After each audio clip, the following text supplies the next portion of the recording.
It's a frightening and challenging time for us all right now.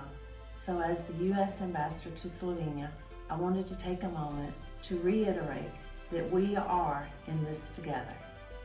That is why today, with infection and hospitalization rates rising, we announced the U.S. donation of 4 more automated machines that use ultraviolet light to quickly and effectively disinfect areas where coronavirus may be present.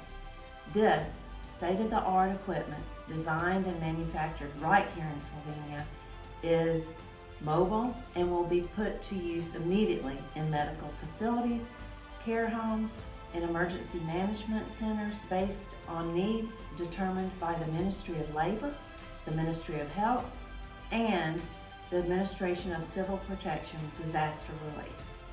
Each tower rapidly sterilizes air, liquids, and surfaces, giving medical staff more time to spend on treating patients.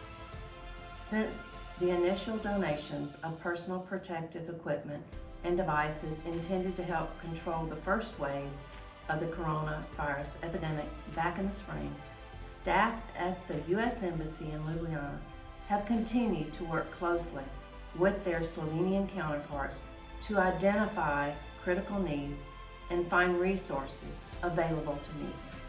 We won't stop until the coronavirus is no longer a threat. In the meantime, we continue to be impressed by the determination of the Slovenian people to work together to overcome significant challenges posted by COVID-19. And the entire team at the U.S. Embassy is dedicated to continuing to work with you as allies, partners, and friends to help protect our communities. Stay safe.